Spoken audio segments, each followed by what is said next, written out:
제가 강의하거나 세미나를 할 때 제가 자주 사용하는 그 문구가 있는데, 그것은 우리가 이 세상에 왜 태어나서 살게 되었는가 하는 그 이슈입니다. 제가 그 얘기를 할 때 우리가 이 땅에 태어나서 잠깐 동안 사는 이유는 우리가 50, 60, 70, 80, 90 평생을 잠깐 동안 살다가 성경은 마치 지나가는 경점 같다고 이렇게 표현했는데, 그렇게 짧은 기간 동안 우리가 이 땅에 태어나 사는 것은 하나님을 발견하여서 영원히 다시 살 수 있는 기회를 얻기 위한 것이라는 그 얘기를 제가 자주 하곤 합니다. 그런데 우리가 태어나는 것은 우리 선택이 아니죠. 여러분과 제가 원해서 우리가 태어나는 것이 아닙니다. 우리 선택이 전혀 아닙니다. 하나님께서 그렇게 태어나게 하신 것입니다. 그 형편에, 그런 입장에서 그런 모습을 가지고 그 가정에 태어나게 하신 것입니다. 왜 그렇게 하셨을까요? 물론 하나님께서 자연적인 법칙과 유전 법칙을 존중하셔서 그렇게 흘러내려가게 하시지만, 주님께서 모든 경우와 모든 환경과 모든 조건에서 그 영혼을 구원하셔서 영원히 살게 하시기 위해서 아담과 해와의 범죄 때문에 그 후손들이 다 죽게 되었을 때 주님께서 모든 자들에게 똑같이 공평한 기회를 베푸시기 위해서 주님께서 우리를 최선으로 인도하시는 것을 우리가 믿어야 할 것입니다. 주님께서 우리를 그렇게 태어나게 하셨습니다. 어떤 자들은 태어나면서부터 다리를 접니다. 어떤 사람들은 태어나면서부터 눈이 보이지 않습니다. 어떤 자들은 태어나면서부터 샴쌍둥이에요. 어떤 사람들은 태어나면서부터 심각한 어떤 문제를 가지고 태어납니다. 그렇다고 할지라도 하나님은 그런 모든 것을 사용하시고, 마귀가 그렇게 할지라도, 또한 인간의 잘못됨이 그런 결과를 초래할지라도, 죄의 결과가 생길지라도 하나님께서는 그 모든 것을 오히려 역이용하셔서 우리를 구원하시는 최선을 다하시는 것을 우리가 믿어야 할 것입니다. 여러분, 그러므로 어떤 사람들은 나는 왜 이렇게 태어났는가, 또 나는 왜 이런 환경 가운데 있는가, 또 왜 이런 일이 내게 생기는가 하는 원망들이 많이 있겠지만, 그러나 우리는 마음 가운데 하나님을 신뢰하는 마음이 바로 이럴 때일수록 더 점점 더 절실해져야 할 것입니다. 여러분, 이 세상에 문제가 점점 더 많아지죠. 이 세상 역사가 점점 더 길게 가고 또 문명이 발달하면 발달할수록 더 좋아지는 것 같지만 절대 그렇지 않습니다. 점점 문제는 더 많아지고 심각해지고 병은 더 많아지고, 그렇죠? 사회는 더 악해지고 해서 사람들이 원망과 불평이 점점 더 심해지는 것입니다. 이럴 때일수록 많은 사람들은 원망하고 시기하고 질투하고, 그렇죠? 불평하고, 이것이 마지막 이 말세의 큰 징조 가운데 하나라고 그렇게 성경은 말씀하고 있습니다. 그것이 무정하며 원망하며 서로 팔며 무정하며 이런 것이 마지막 시대 특별한 징조 가운데 하나라고 성경을 말하고 있습니다. 그러므로 이럴 때일수록 우리는 우리 마음 가운데 무엇을 가져야 합니까? 감사하는 품성을 가져야 합니다. 감사하는 품성을 가져야 합니다. 지금은 추수 감사절의 시기입니다.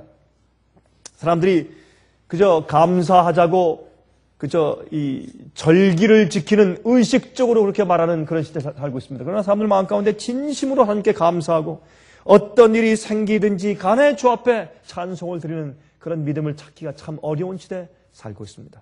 사람들이 긍정적인 사고방식을 가지고서 이럴지라도 긍정적으로 생각하자, 그러한 감사 말고 정말 하나님을 신뢰하기 때문에, 약속의 말씀을 믿기 때문에 하는 진정한 감사가 부족한 시대에 살고 있습니다. 오늘은 제가 그래서 이 문제에 대해서 성경 속에 있는 한 가지 간단한 이야기를 통해서 우리가 다 주님을 한번 다시 바라볼 수 있는 기회를 갖고자 합니다. 그리고 주님께서 우리를 어떻게 구원하시는가 하는 그 모습을 조금 같이 살펴보았으면 좋겠습니다. 우리 다 같이 누가복음 8장의 말씀을 좀 펴겠습니다. 누가복음 8장입니다. 누가복음 8장 40절부터 42절까지 있는 말씀을 좀 펴서보겠습니다. 누가복음 8장 40절부터 42절입니다. 이렇게 말씀했습니다. 예수께서 돌아오심에 무리가 환영하니 이는 다 기다렸음이라. 이에 회당장인 야이로라 하는 사람이 와서 예수의 발 아래 엎드려 자기 집에 오시기를 간구하니, 이는 자기에게 12살 먹은 외딸이 있어 죽어가미려나. 예수께서 가실 때 무리가 옹이하더라. 여러분, 여기에 우리가 성경을 읽을 때 그저 별로 관심을 가지지 않고 별로 깊이 생각해 보지 않고 그냥 지나치는 그런 예수님의 기적 가운데 하나가 있는데, 그것은 회당장에, 그 당시 유대 교회의 회당의 회당장에 외딸 12살 먹은 딸을 주님께서 살려주신 기적의 이야기입니다. 여러분, 이 이야기 가운데서, 단순한 이야기 가운데서 오늘 우리가 주님의 구속하심과 우리를 취급하시는 그 하나님의 마음을 좀 살펴볼 필요가 있겠습니다. 자, 마태복음 9장 10절부터 12절까지 또 18절과 19절 한번 같이 읽어보도록 하겠습니다. 마태복음 9장 10절부터 12절까지 또 18절, 19절에 있는 말씀을 같이 한번 읽어보도록 하겠습니다. 예수께서 마태 집에서 앉아 음식을 잡수실 때, 같은 사건인데 마태는 이렇게 기록한 것입니다. 예수께서 이 마태복음을 기록한 마태 집에서 지금 음식을 잡수실 때에, 왜냐하면 이 마태는 원래 세리였으니까 많은 세리와 죄인들이 와서 예수와 그 제자들과 함께 앉았더니 바리새인들이 보고 그 제자들에게 이르되 어찌하여 너희 선생은 세리와 죄인들과 함께 잡수시느냐. 예수께서 들으시고 이르시되 건강한 자에게는 의원이 쓸데없고 병든 자에게라야 쓸데있느니라. 자, 그런데 이 말씀을 하시고 나서 그 다음에 예수께서 이 마태 집에서 그 잔치를 하실 때에 아마 다른 데 가셨다가, 그 다음에 이제 우리 누가복음, 마태복음, 마가복음 이렇게 쭉 읽어보면 예수님께서 이 야일의 딸을 고치신 그 배경을 설명할 때 조금씩 우리의 힌트를 우리가 얻어가서 그 어떤 입장에서 어떤 시기에 주님께서 이 기적을 행하셨는가 하는 것을 우리가 알 수 있게 된단 말입니다. 여기 보니까 예수님께서 이 마태 집에서 지금 말씀을 하시고 잔치에 참석했을 때 그때 바리새인들이 와서 예수님을 비난하지 않습니까? 그때 예수님께서 그들에게 어떻게 해요? 쭉 설명을 하십니다. 나는 죄인들 위해서 온 사람이야. 의사는 환자가 필요한 자지. 환자들이니까 의사가 필요하지. 건강한 자에게 의원이 쓸데없다. 너희 마음 가운데 죄의 깊은 상처를 이해하지 못하고 자기 죄 때문에 이해하지 못하고 자기 피를 이해하지 못하기 때문에 나 메시아를 너희가 알아보지 못하는 것이야. 그렇게 말씀하시고 그 이후에 또 몇 말씀을 다 하셨는데 그 다음에 18절, 19절을 보시면 이렇게 말씀하셨어요. 예수께서 이 말씀을 하실 때 마태 집에서 식사하시면서 이 말씀을 하실 때에 한 직원이 와서, 이 사람이 바로 야이로입니다. 그런데 마태복음은 그저 한 직원 그랬습니다. 누가복음 8장에는 이 회당장 야이로 그렇게 말을 했단 말입니다. 한 직원이 와서 절하고 가로되 내 딸이 방장 죽었사오나. 여기에 이제 여기 보면 죽어갑니다. 거의 죽었습니다. 나중에 또 죽었습니다. 라고 하는 그런 얘기가 나옵니다. 근데 이 복음에서 예수님의 이 행적을 기록할 때 어떤 때는 페이지가 부족하니까 그냥 간단하게 줄여서 그 사건을 설명한 것을 우리가 알기 때문에 우리가 한 절에는 죽어갑니다. 또 다른 절에 거의 죽게 되었습니다. 또 한 절은 죽었습니다. 그렇게 표현한 것을 우리가 이해할 수 있다고 말입니다. 내 딸이 방장 죽었사오나 오셔서 그 몸에 손을 얹으소서 그러면 살겠나이다 하니 예수께서 일어나 따라가시매 제자들도 가더니.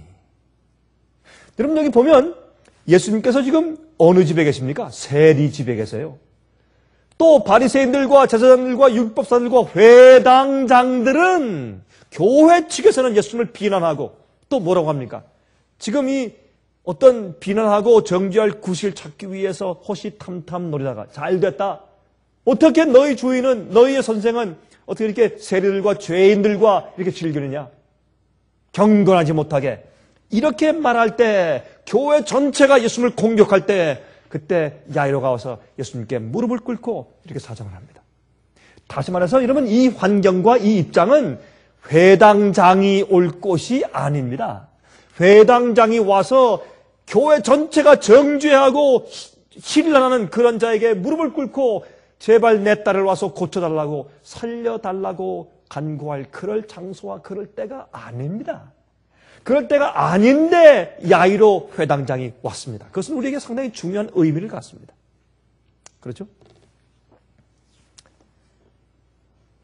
마가복음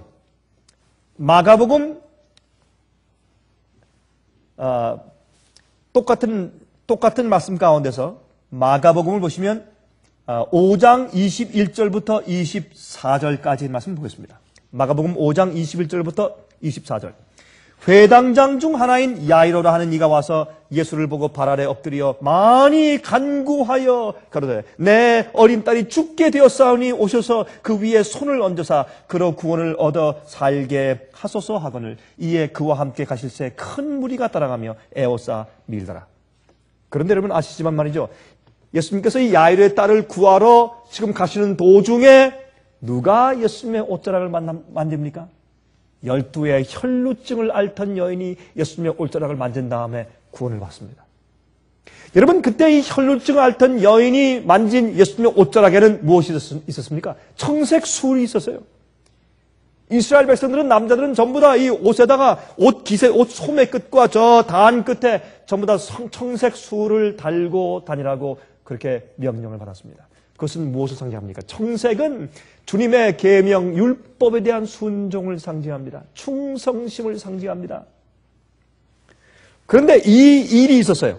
그래서 마가복음 34절부터 마가복음 5장 34절부터 43절까지 보시면 거기 이런 말씀이 있어요. 예수께서 말씀하시되 따라 내 믿음이 너를 구원하였으니 평안히 가라 내 병에서 놓여 건강할지어다.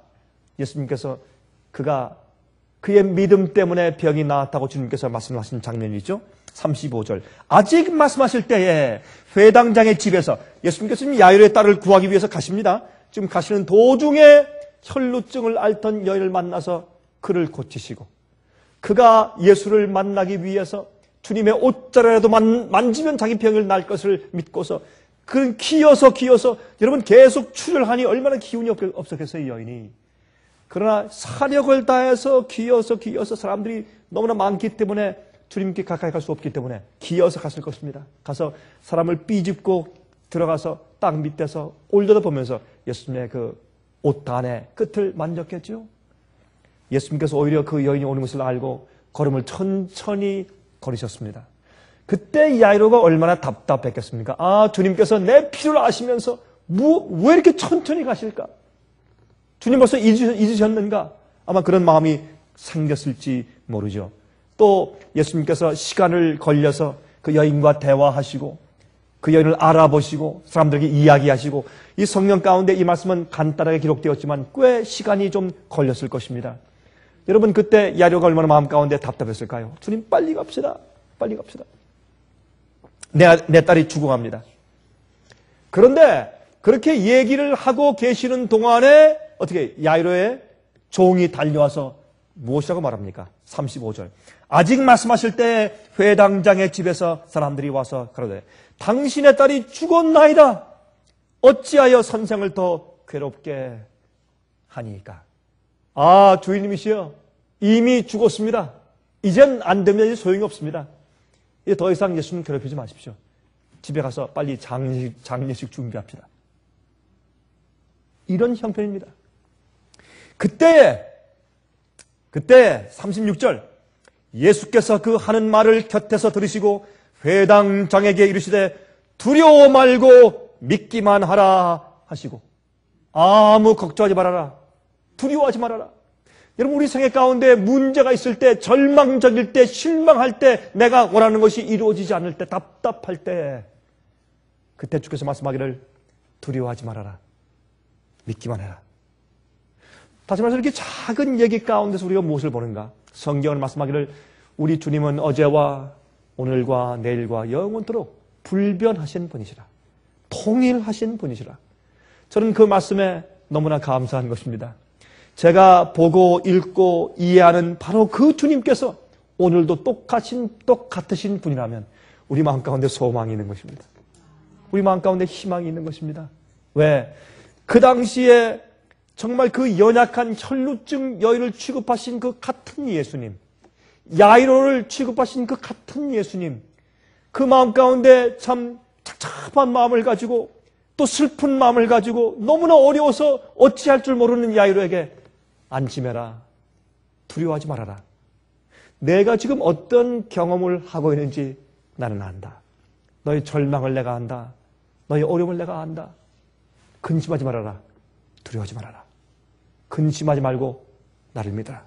이렇게 말씀하신 그 예수님께서 오늘 하늘에 계신 바로 그 주님이시라면 우리에게 희망이 있는 것입니다. 또 우리가 감사할 수 있는 것입니다. 어떤 환경에서도 감사할 수 있는 것입니다. 계속 읽읍시다. 37절 베드로와 야고보의 형제 요한 외에 아무도 따라옴을 허치 아니하시고 회당장의 집에 함께 가사 번화함과 사람들의 울며 심히 통곡함을 보시고 들어가서 저에게 이르시되 너희가 어찌하여 번화하며 우느냐? 이 아이가 죽은 것이 아니라 산다 하시니 주님께서 말이죠. 우리의 당한 그 경험의 이유를 아세요. 우리가 죽을 때 그 영혼이 자는 걸 아세요. 왜? 주님께서 깨우실 것이기 때문에. 여러분, 자동차를 만든 자가 그 자동차를 알아요. 그렇죠? 또 어떤 것을 특별히 제작하고 디자인한 자가 그것을 알아요. 그래서 여기 말씀 가만히 보면 우리 마음 가운데 하나님께서 그 형편을 너무나 잘 아시고 걱정하지 말아라. 내가 곧 깨울 테니까 이 아이가 잔다. 주위에 있는 사람들은 이해할 수가 없었습니다. 왜? 주의 능력을 모르기 때문에, 하나님 되심 모르기 때문에 우리가 이 땅에서 어떤 일을 경험하면서 염려하고 근심하는 것은 그 이유가 두 가지입니다. 여러분 히브리서에 그런 말씀했죠. 히브리서 11장에 믿음장에 말씀했죠. 뭐라고 말씀했습니까? 하나님이 계신 것과 또한 그가 어떻게 하실 것을? 상주심을 믿지 못하는 것은 믿음이 아니다. 믿는 자들은 하나님께서 계신 것과 그가 상주심을 믿어야 할지니라. 그 믿음이 없이는 아무도 하나님을 기쁘시게 할 수가 없다 그랬습니다. 그래서 우리가 두려워하거나 염려하거나 어려워하거나 절망하거나 또한 고통하는 이유 가운데 큰 이유는 주님께서 정말 계실까? 주님이 나를 알아보고 계실까? 주님께서 나를 인정하실까? 주님께서 내 기도를 듣고 계실까? 주님께서 내 기도를 응답해 주시고 안 하시고 그건 둘째예요. 아니 응답 안 하시면 어때요? So what? 그래서 어때요? 어쨌다는 말이에요. 응답 안 하시면 응답 안 하시지. 그건 주님의 뜻 아니에요. 그러나 적어도 주님께서 나를 아시고 내 형편을 아시고 내 기도를 들으시고 주님께서 당신의 뜻대로 정하셨다. 그것이 우리 마음 가운데 확신되면 염려가 없어요. 여러분 저도 많은 경우에 제 마음 가운데 그것만 이해되면 염려가 없어요. 주님이 아시고 제 기도를 들으시고 주님께서 이미 결정하셨다. 그것만 제 마음 가운데 확신이 생기면 아무것도 두려워할 것이 없어요. 죽으면 죽고 망하면 망하고 어려우면 어려운 거지. 그렇죠? 더 이상 걱정할 것이 없어요. 주님께서 아시고 주님께서 결정하셨는데 그러면 되죠. 그런데 주님께서 나를 아시나? 주님께서 내 형편을 아시는가? 이 큰 우주 가운데 적은 지구 그 속에서 적은 나의 형편 주님께서 아실까? 내 기도를 들으셨을까? 그것이 어떤 때 우리 마음 가운데 어려움을 주는 것입니다. 많은 그리스도인들 고통이 바로 그것입니다. 하나님이 정말 계시는지 나를 아시는지 내 형편을 돌보고 계시는지 그렇게 바쁘신 주님께서 나를 아실까? 내 형편에 관심이 있으실까? 그것이 문제입니다. 또 주님께서 이미 내 케이스에 대해서 결정을 하셨을까? 여기에 대해서 우리 마음 가운데 신뢰가 있다면 걱정이 없지요. 주님께서 말씀하십니다. 이 아이가 지금 잔다. 왜 우느냐? 울지 말아라. 그쵸? 여러분 그 당시에 유대인들도 이런 장례식 때 우는 사람들 샀어요. 우리 한국도 그렇죠? 그죠? 계속 이 유족들이 계속 우는 것도 이 분수가 있지. 우는 사람을 사지 않습니까? 와서. 유대인들도 똑같았어요. 우는 사람을 샀어요. 그래서 계속 원하고 우니까 그쳐라 좀 조용해라. 이 아이가 자는 것이다. 내가 지금 깨우러 들어간다. 그렇기 때문에 우리 마음 가운데 무엇이 있습니까? 평화가 있을 수 있고 즐거움이 있을 수 있고 감사가 있을 수가 있는 것입니다. 그 아이가 죽었더라도 주의 약속이 있으므로 우리 마음 가운데 감사가 있는 것입니다. 그렇죠? 저희가 비웃더라. 예수께서 저희를 다 내어버리신 후에 비웃는 사람들, 불신을 가진 사람들이 옆에 있으면 주의 뜻이 이루어질 수가 없어요. 다 나가라. 그렇죠? 믿는 자들만 있어라. 이건 참 중요한 얘기예요. 우리 생활 가운데서 믿지 않는 가족들, 믿지 않는 교우들, 믿지 않는 친구, 직원들, 일이 안 돼요. 주의 성령께서 역사할 수가 없어요. 여러분, 주님 믿지 않은 사람들은 그래가지고 뭐라 그래요? 온 붙었다, 온 붙었다. 그렇죠? 네? 뭐 부적 갖다 걸고. 근데 그거는 믿지 않는 사람들 얘기지만 사실 우리 믿는 사람들에도 그래요. 우리는 온 붙었다. 그런 말을 안 하죠. 우리는. 할 수가 없지만 그러나 불신이 있는 곳에 주의 역사와 성령 역사가 이루어질 수가 없어요. 그래서 주님께서 비웃는 자들 다 나가라. 가족까지 나가라. 한 다음에 주님께서 어떻게 해요? 그 부모와 또한 세 제자만 데리고 들어가셔서 예수님께서 그 아이 있는 곳에 갔습니다. 41절. 그 아이의 손을 잡고 말씀하시되 달리 닦고 마시니 번역하면 곧 소녀야 내가 내게 말하노니 일어나라 하십니다. 소녀가 곧 일어나서 걸으니 나이 12살이라 사람들이 곧 크게 놀라고 놀라가는 예수께서 이 일을 아무도 알지 못하게 하라고 저희를 많이 경계하시고 이에 소녀에게 먹을 것을 주라 하시니라. 여러분 여기 잘 보세요. 믿지 않고 있다가 예수님께서 그 아이를 부활시키고 살리신 기적을 보고 다 놀라서 찬송한 사람들, 소용없는 사람들이에요. 그 사람들은 말이죠, 어떤 집회 와가지고 야 감동받았다 처음엔 막 욕하다가 말이죠, 나중에 또 어떤 일이 있을 때 다 비난하다가 나중에 그래 야 굉장하네 이렇게 하는 사람들, 우리 한국말로 뒷북치는 사람들, 소용없는 사람들이에요. 그런 사람들은 시시각각으로 변할 사람들이에요. 예? 환경에 따라서 믿다가 안 믿다가 할 사람들이에요. 저기 편리하면 따라다가 불편하면 도망가고, 그렇죠? 또 인기 있을 때 좋아하고 칭송하다가 조금 어려움과 핍박이 오면 도망을 갈 사람들. 그런 사람들 뭐라고 합니까? 쭉정이. 그렇죠? 쭉정이라고 합니다. 예. 그러므로 우리가 이런 아주 단순한 말씀 가운데서도 우리가 주님의 섭리와 뜻을 읽을 수가 있습니다. 예수님께서 달리다꿈. 여러분 달리다란 뜻은 아람어입니다. 히브리 말과 아람어는 거의 같아요.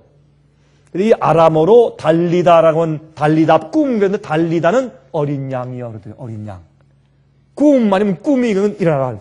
어린 양아 참 귀엽게 12살 난 그 어린 여자에게 어린 양아 일어나라.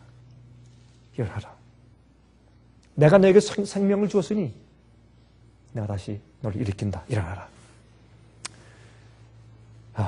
그리고 이 아이에게 좀 무슨 먹을 것을 주어라. 무슨 귀신처럼 일어나는 것이 아니라 진짜 살아있는 사람으로 부활했어요. 그래서 어떻게 먹을 것을 주어라. 증명하기 위해서 먹을 것을 주어라. 그렇게 했습니다. 여러분 예수님께서 이 세상에 계실 때 죽은 자를 살리신 경험은 꼭 3번밖에 없습니다. 왜요? 아니 죽은 자들이 그렇게 많았는데 주님께서 병자를 많이 고치셨죠. 그러면 죽은 자들도 한 수백 명, 수천 명 좀 부활 좀 시키시면 얼마나 좋아요. 그런데 죽은 자를 살리신 경험은 몇 번이요? 꼭 3번. 누굽니까? 나사로. 또 누구 있어요? 나인성의 과부의 아들. 또 누구요? 회당장 야이로의 외딸. 여러분 그 이유가 어디 있을까요? 그 이유는 예수께서 이 땅에 오신 것은 죽은 자를 부활시키고 살리려고 오신 것이 아니라고 말입니다. 죄인들을 용서하고 죄인들을 구하기 위해서 오신 것이지, 죄인들에게 소망을 주러 오신 것이지 육신적으로 사람들을 살리려 오신 것이 아닙니다. 사실 여러분 아십니까? 예수님께서 이 땅에서 말이죠, 이런 얘기하면 병든 분들은 또 기분이 좀 나쁘시겠네. 이 terminal disease, 아주 악한 병을 가지고 곧 죽게 된 분들, 그런 분들이나 아니면 죽은 사람들, 그런 사람들을 살리고 병 고치는 것은 주님의 뜻이 아니에요. 이상한 얘기죠? 왜 그렇습니까? 예수님께서 그 사람들을 고치거나 살리셔도 또 죽어요. 그런데 문제는 그 사람들을 살려놓으면 슬픔 많고 외롭고 아프고 병들고 고생하고 고통당하는 그런 세상에 또 살아야 돼요. 사람들이 몰라서 그래요. 참 책임이 있고, 좀 건장하고, 또 젊고, 좀, 그러면 모르지만은, 이거 참, 이렇게 하니까 제가 인기가 없죠. 죽을 만한 사람들은 죽어야 되고, 그 다음에 또 죽은 사람들은 그냥 죽어 있어야 돼요. 예수께서 오실 때 부활해서 영원히 살아야지, 그 부활이 진짜 부활이고 그 생명이지, 이렇게 살아서 영원히 살아서 무슨 소용이 있어요, 여러분? 안 그렇습니까? 소용이 없어요. 예수께서 오신 다음에 불멸의 몸을 가지고, 예? 기쁨과 영원한 즐거움을 가지고 죄가 없어지고 우리 속에 죄의 본성도 사라지고 죄의 존재가 없고 더 이상 마귀의 유혹이 없는 그런 곳에서 영원히 살아야 그게 영생이지. 지금 이 세상에 주님께 잠깐 구원하시고 잠깐 살려주시고 또 살게 하시는 거, 그것은 큰 의미가 사실은 없습니다. 우리가 그것을 이 말씀 가운데서 이해하게 되는 것입니다. 우리가 그런 마음을 가지고 살면 어떤 병이 걸려도 두렵지 않습니다. 두렵지 않습니다. 그리고 그런 마음을 가지고 있어야 병이 낫습니다. 여러분 화면 통해서 보시는 분들 제가 여러분들께 암이 낫는 비결 지금 말씀드리는 겁니다. 이건 굉장히 중요한 얘기입니다. 그렇죠? 우리의 마음이 우리의 몸을 고치기 때문에 그렇습니다. 여러분 나사로는 그 가정의 유일한 오빠요, 유일한 남자였어요. 예? 주님께서 그의 잠깐 동안 더 살아야 할 필요가 있는 것을 아셨어요. 나인성의 과부의 아들도 유일한 아들이었어요. 왜 아들이었어요? 야이로의 외딸도 유일한 자식이었어요. 주님께서 그들이 잠시 동안 더 살아야 할 필요가 있는 것을 아셨어요. 또한 주님께서 부활의 주님이시요 생명의 주님이시요 창조주이신 것을 나타내 보이기 위해서 그 기적을 행하신 것이지, 예수님께서 이 땅에서 사람들의 병을 다 고치고 다 부활시키고 그렇게 하기 위해서 오신 것은 아닙니다. 그래서 우리가 누구든지 말이죠, 주님의 뜻대로 기도하면 병 다 나아야 된다, 믿음 있으면 다 나아야 된다, 또 어떻게 해야 천연법칙을 행하면 다 병이 나아야 된다. 잘못된 생각이요. 그런 사고방식 때문에 얼마나 많은 사람들이 낙심하고 넘어지고 오히려 더 주님을 불신하며 나가게 되는지 모르겠습니다. 여러분, 천연적 우리가 회개하는 것은, 잘못 먹고 잘못 마신 것을 회개하는 것은 병 낫기 위해 회개하는 것이 아니에요. 내가 잘못했으니까 회개하는 것이 당연한 것이죠. 그것은 내가 잘못했으니까 회개하는 것이지, 병 낫기 위해서 이기적으로 회개하는 것이 아니에요. 잘못했으면 회개해야죠. 그 다음에 병이 낫고 안 낫는 것은 주님의 뜻이죠. 반드시 낫는다. 자기가 하나님인가? 왜 그러면 그 훌륭한 외과 의사한테 수술하고 그 훌륭한 산에 가서 그렇게 좋은 물과 좋은 음식 먹고 살면서 왜 암이 안 낫고 죽어요? 주님의 뜻대로, 주님의 뜻이면 낫고 아니면 죽습니다. 이렇게 해야죠. 고치는 자들도 그런 마음을 가져야죠. 여러분, 여기 주님께서 이 땅에 오셔서 3명만 살리신 것만 봐도 우리가 그 주님의 뜻을 이해할 수 있어요. 주님께서 사람들 다 살리셔서 이 정말 어려운 세상에 계속 더 살도록, 주님 왜 날 깨우셨습니까? 그냥 놔두시지. 이런 원망을 주님께서 받고 싶으시 않으신 겁니다. 쉽게 얘기하면. 예? 주님, 나 그저 편안히 잠들어 있는데 왜 날 깨우셨습니까? 그럼 어떻게 할 거예요? 우리가 이 땅에 살 때 많은 경우에 하나님의 성품과 주님의 섭리와 그 뜻을 우리가 잘못 이해하기 때문에 얼마나 많은 사람들한테 잘못된 이야기를 하고 잘못된 기대와 잘못된 소망을 가지고 살려 하는지 모르겠습니다.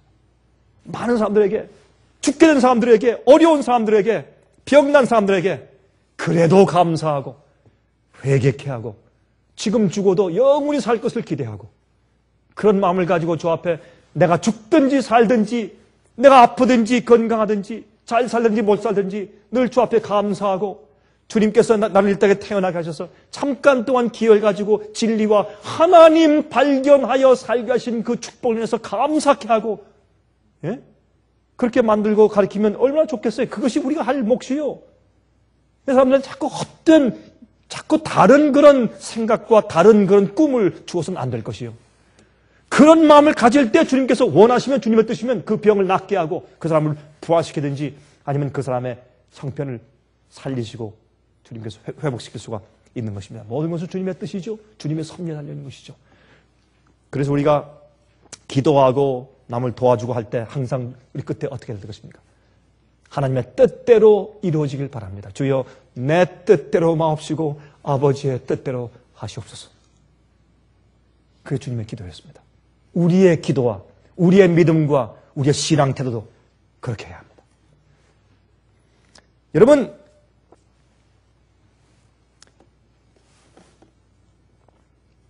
회당장은 그 당시에 제사장은 아니었지만은 아주 영예로운 위치에 있었던 관원입니다. 행정자입니다. 교회의 높은 행정자예요. 회당장입니다. 이분이 있었던 그 회당의 크기가 얼마였는지 모릅니다. 야이로의 회당의 크기가 얼마인지 모르지만 그는 꽤 명예가 있는 그런 관원이었습니다. 그런데 그가 이곳에 와서는 안 될 장소입니다. 교회에서 정죄하고 출교시킨 예수님의 집회에 온 것입니다. 여러분, 지난주죠. 지난주에 제가 한국에서 제가 목사님들과 제가 집회했을 때, 이제 많은 분들이 오셨는데 그 목사님들 가운데서 한 분이 저한테 조용히 와서 저한테 이런 질문을 했습니다. 목사님, 제가 목사님의 그 말씀과 가르침에 제가 100% 다 동의합니다. 저도 앞으로 그렇게 살 마음이 있고 앞으로 교회에서 그렇게 가르칠 마음이 있습니다. 그런 결심이 있습니다. 그런데 한 가지 질문이 있습니다. 이렇게 하다가 내가 쫓겨나면 그 다음에 어떻게 됩니까? 제가 이 말씀을 연구하면서 제가 그 생각이 제 마음 가운데 떠올랐습니다. 그분의 생각이 제가 떠올랐어요. 그분의 얼굴이 떠올랐어요. 나도 이렇게 하다가 쫓겨나면 어떻게 됩니까? 여러분, 이 장소에 지금 야이로가 올 장소가 아니었어요. 그러나 어떻게 왔습니까? 어떻게 야이로의 눈이 열려서 하나님을 보게 되었느냐 말이에요. 어떻게 해서 그가 주님을 인정하게 되었고 어떻게 와서 그런 입장에 바리새인들이 와서 예수님을 정죄하고 있는 그 좌석에 그는 뛰어와서 그 교회에서 출교당한 예수님 앞에 무릎을 딱 꿇고 주님이시여, 아주 여러분 간청하기를 제발 우리 집에 오셔서 우리 딸 아이를 살려주십시오. 어떻게 그렇게 할 수 있었느냐 말입니다. 그 유일한 이유는 그의 생애 가운데 위기가 생겼어요. 그래서 우리 인간들의 위기는 하나님의 기회이다. 우리의 위기는 하나님의 기회이다. 그건 좋은 것입니다. 좋은 것입니다. 우리가 어려워지는 것은 좋은 것입니다. 오히려 그리스도인들이 아무런 문제가 없고 아무런 고통도 없고 아무런 져야 할 십자가가 없고 마귀의 시련과 핍박이 없으면서 편안한 것은 오히려 더 위험하고 무서운 것입니다. 그러나 성경은 말씀하기를 오히려 위기가 주님께서 우리를 구속하시고 우리 죄인들의 완악한 마음이 풀어지고 우리의 다친 눈이 띄어지고 눈을 떠서 하늘에 계신 하나님을 볼 수 있는 때라, 볼 수 있는 기회라, 그렇게 성경을 말씀하고 있다, 그 말입니다. 이 12살 먹은 외딸이 죽어가고 있습니다. 아마도 여러분 그의 생애 가운데서 가장 중요한 것이었을 거예요. 이 회당장에게 자기의 명예와 자기의 삶보다 더 중요한 것은 아마 이 하나밖에 없는 자식, 이 12살 먹은 그 딸 아이였을지도 모릅니다. 그의 생애 가운데 가장 중요한 것, 그는 아주 책임 있는 위치에 있었고 좋은 평판을 유지하여야 하는 그런 생활 가운데 있었습니다. 그런데 그의 생애에서 가장 중요하고 즐거운 것이 여러분 죽어가고 있는 것입니다. 지금. 그렇죠? 가장 보람있고 즐겁고 그의 마음을 기쁘게 해주는 가장 생애 가운데 중요한 것이 지금 죽어가고 있어요. 생명이 죽어가고 있습니다. 자기로서는 도무지 해결할 수 없는 일이 갑자기 생긴 것입니다. 여러분 12년 동안 키우던 외딸이 죽습니다. 첫 짧은 소리를 낼 때부터 그 딸의 노래소리를 들으면서 살았습니다. 그 아이가 또박또박 걷는 이 발자국 소리를 들으면서 그 아버지는 살았습니다. 그 아버지의 참 유일한 기쁨이었을지도 모릅니다. 근데 그 아이가 죽는 것입니다. 가장 자기 생각 가운데 가장 중요하고 가장 보람되고 즐거운 어떤 것이 사라집니다. 그때 갑자기 야이로의 마음 가운데 어떤 것이 들어옵니다. 그때 그의 모든 일들과 모든 평판들과 인기와 지위가 갑자기 하루아침에 그 의미를 상실합니다. 그렇죠? 갑자기 모든 것이 다 무의미해져 버렸습니다. 죽느냐 사느냐는 기록 가운데서 자기의 가장 소중히 여기던 자기의 어떤 것이, 자기 아이가 죽어가고 있을 때 다른 모든 것들의 가치가 다 없어지고 맙니다. 제가 이걸 가만히 보니까 말이죠. 주님께서 우리를 구원하시는 섭리가 그런 것 같아요. 만약 그 사람이 정말 영적으로 굶주리고 목말라서 주님 찾기 위해서 막 애를 쓰고 몸부림치고 그렇게 하지 않는 한 정말 주님께서 그 영혼에게 마지막 그가 태어난 그 이유, 주님 발견하고 진리를 발견해서 죽게 하시는 것, 그 이유를 그 사람 생각 가운데서 이루시도록 하기 위해서 주님께서 최종적으로 주시는 것은 뭐냐면 그의 생각 가운데 가장 사랑하는 것, 가장 중요한 것, 그것을 뺏어 가시는 겁니다. 그래서라도 그 사람 마음 가운데 완악한 마음을 없애고 눈을 열어서 가장 중요한 것이 무엇인지, 이 땅에 있는 것이 아니고 자식도 아니고 하나님이란 사실을 이해토록 하기 위해서 그렇게 하신단 말입니다. 우리 인간이 언제 하늘에 계신 주님을 바라보고 알게 됩니까? 우리의 가장 중요한 것이 죽게 되었을 때, 그때 우리가 하나님을 볼 수가 있습니다. 내가 가장 애지중지하던 그것에 실패했을 때, 내가 기대하던 그 큰 것에 실패했을 때, 그때 하나님을 보게 됩니다. 그런 자들은 복이 있는 것입니다. 그런 자들은 축복을 받은 것입니다. 그런 자들은 주님의 큰 사랑을 받은 것입니다. 그렇기에 우리는 모든 일에 항상 감사할 수가 있는 것입니다. 인간의 위기는 하나님의 기회입니다. 믿음은 나면서부터 가지고 태어나는 것이 아닙니다. 경험을 통해서 오는 선물입니다. 또한 믿음은 좌절과 절망 속에서 피어나는 꽃과 같습니다. 마치 연꽃과 같습니다. 주님께서 두려워 말고 믿기만 해라. 우리가 어려움 가운데서, 실망 가운데서 주님의 이 말씀을 항상 들을 수 있다면 걱정이 없겠죠? 전혀 그 말씀만 들을 수 있다면 우리는 아무런 걱정이 없어요. 두려워하지 말아라. 믿기만 해라. 당장 죽을지라도, 당장 망해도 주께서 그 말씀만 해주시면 저는 아무 문제가 없어요. 어떤 때 그 말씀이 잘 안 들리기 때문에 우리 그리스도인들이 어두운 터널의 경험을 하게 되죠. 그렇죠? 기차가 긴 터널을 지나는 것처럼 깜깜한 그런 경험을 하죠. 그러나 이 성경을 통해서 주님께서 어떻게 해요? 좀 지체하시는 것 같고, 주님께서 우리의 그 중요한 문제와 일을 마치 잊어버리신 것처럼 행동하실지라도, 그렇게 우리가 느낄지라도 주님께서 말씀하십니다. 두려워하지 말아라. 믿기만 해라.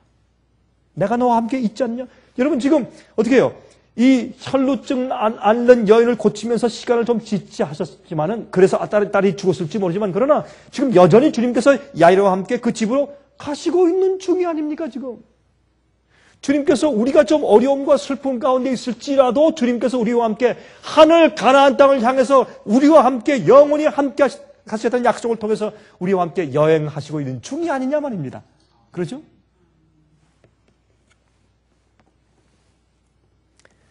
그래서 예수님의 말씀이 우리에게 실제적으로 다가오죠. 임마누엘, 하나님께서 우리와 함께 계시다. 예수께서 말씀하기를 내가 너희와 세상 끝날까지 함께 하리라. 여러분, 그런데 그 말씀을 해주신 그 사람들은 지금 다 죽었어요. 그러면 그 말씀이 누구에게 이루어져야 합니까? 이 마지막 시대 살고 있는 우리에게 그 말씀이 이루어져야 돼요. 내가 세상 끝날까지 너희와 함께 할 것이라. 그들은 죽었어요. 세상 끝에 사는 사람들은 우리예요. 세상 끝날까지 그 약속의 말씀이 우리에게 이루어지고 있다, 그 말입니다. 병들어도 감사할 수 있어야 합니다. 절망적인 일이 생겨도 감사할 수 있어야 합니다. 하나님을 볼 수 있는 기회니까 두려워하지 말고. 왜요? 바로 그러한 위기는 하늘에 하나님을 볼 수 있는 눈이 열리는 시간이 될 수 있기 때문에 그렇습니다. 우리 화면을 통해서 이 말씀을 듣는 분들 가운데서 혹시 낙심되는 경험 가운데 있는 분들이 없습니까? 슬픈 경험 가운데, 병 가운데 고통당하는 분들이 계시지 않습니까? 여러분들도 주님의 말씀을 오늘 들을 수가 있습니다. 두려워하지 말아라. 믿기만 해라. 그 신뢰가 우리 마음 가운데 생기면 우리는 아무런 문제가 없습니다. 그런 가운데서도 감사할 수가 있단 말입니다. 여러분, 제가 작년도에 아마 이 말씀을 드리는 것을 아마 기억하실 것입니다. 제가 한 번은 차를 타고 제가 운전을 하는데 라디오 방송에서 이 추수감사절 이 시기인데 한 그리스도인 자매가 간증하는 말씀을 제가 들었습니다. 물론 미국 사람이죠. 이렇게 간증을 했습니다. 오늘 내가 주 앞에 참으로 감사합니다. 내 남편이 지금 fraud charge, 사기의 혐의로 지금 감옥소에 가 있습니다. 난 그래도 주 앞에 감사합니다. 제 마음 가운데 그거 참 좋은 간증이다. 근데 그런 간증하는 사람 참 많이 있다. 참 좋은 분이다. 자, 그런 생각을 했습니다. 그런데 이 부인이 계속해서 말했습니다. 얼마 전에 내 17살짜리 아들이 그만 자기 목숨을 끊어서 자살했습니다. 그래도 나는 참 주 앞에 감사합니다. 그럼 제가 깜짝 놀랐어요. 야, 참 놀라운 이야기다, 저건. 어떻게 17살짜리 자기 아들이 자기 목숨을 끊었는데 감사할 수 있을까? 또 말했습니다. 그는 계속해서 자기는 지금 암이 걸려서 암 말기로 죽어가고 있다고 말했습니다. 그래도 자기는 주 앞에 감사한다고 간증을 했습니다. 제 마음 가운데 깊은 감동이 들어왔습니다. 야, 참 놀라운 간증이다. 어떻게 그럴 수가 있겠는가? 그런데 그가 하는 얘기는 그 이유였습니다. 무엇이 나를 그렇게 감사하게 만드는가? 내가 믿는 것은 하나님께서 자기와 자기 가정을 구원하시기 위해서 지금까지 최선을 다해 오신 것을 내가 믿기 때문에 감사합니다. 얼마나 놀라운 믿음이요. 감사는 그런 믿음에서 오는 것이요. 감사는 예언이요. 신뢰에서 오는 것이요. 감사는. 그리고 덧붙여서 그 부인이 말했습니다. 나는 하늘에 가면 더더욱더 많이 감사할 텐데 그 이유는 하늘에 가서 주님께서 우리를 구원하기 위해서 얼마나 역사를 많이 하셨는지를 내가 더 많이 알게 될 것이기 때문에 난 하늘에 가서 더 많이 감사하게 될 것입니다. 얼마나 놀라운 믿음입니까? 그런 믿음을 가지면 우리가 성경의 말씀처럼 우리가 항상 범사에 감사할 수 있지 않겠습니까? 우리 몇 말씀만 좀 읽어보십시다. 바울의 감사라는 사상이 그의 편지서에 가득 있는데 한번 보십시다.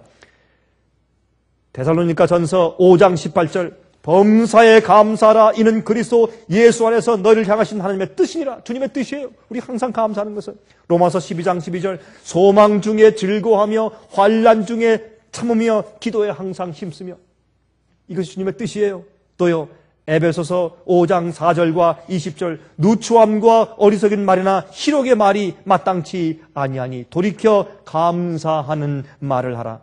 범사에 우리 주 예수 그리스도 이름으로 항상 아버지 하나님께 감사하며 빌립보 4장 6절 아무것도 염려하지 말고 오직 모든 일에 기도와 간구로 너희 구할 것을 감사함으로 하나님께 아뢰라.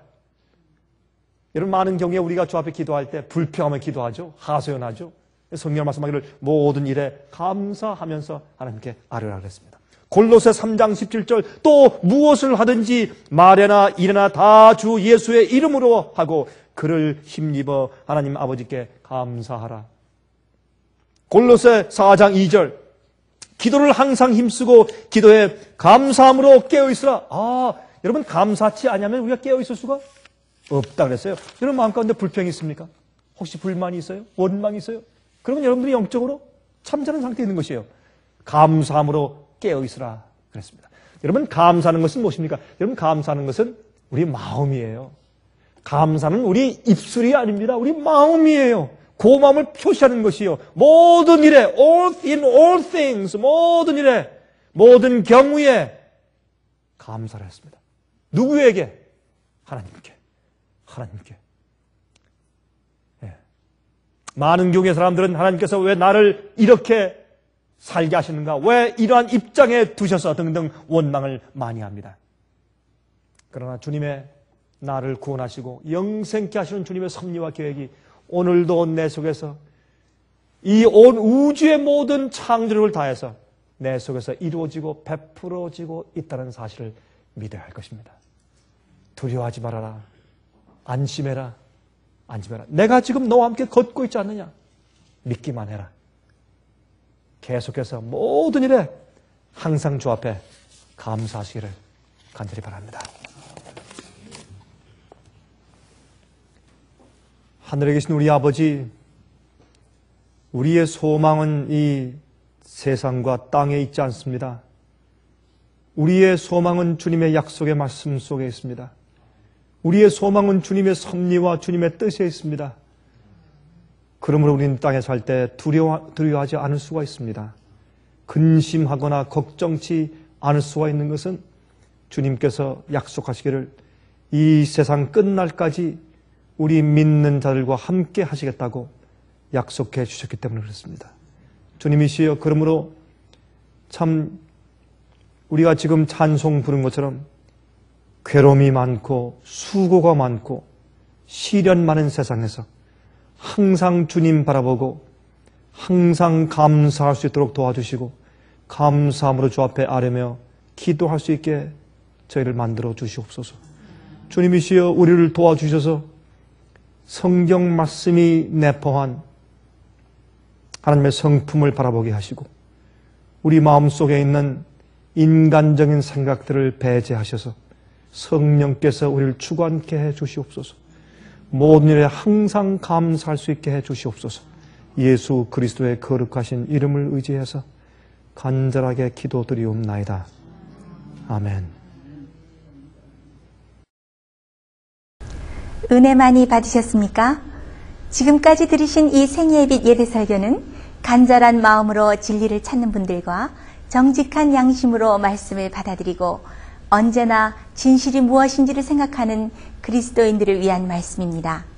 주변 가족들이나 친지들 중에 말씀을 사모하고 순결한 신앙을 갖기 소원하는 분들이 계시면 생예빛 예배설교 테이프를 소개해 주시기 바랍니다. 매주 원하시는 분들의 가정으로 직접 배달되는 생예빛 예배설교는 개인의 신앙 부흥이나 소규모 그룹 예배를 위하여 비디오와 오디오 테이프, DVD, CD로 제작되었습니다. 생예빛 예배설교 테이프를 원하시는 분들은 1-877-704-1004번으로 전화하여 주시기 바랍니다. 생예빛은 각종 미디어, 즉 출판물, 텔레비전, 비디오, 오디오 카세트 테이프, DVD, CD, 그리고 웹사이트를 통하여 복음을 전하는 미디어 선교 기관입니다. 생예빛에서 이루어지는 선교 사업을 크게 5가지로 나누어 소개하면 다음과 같습니다.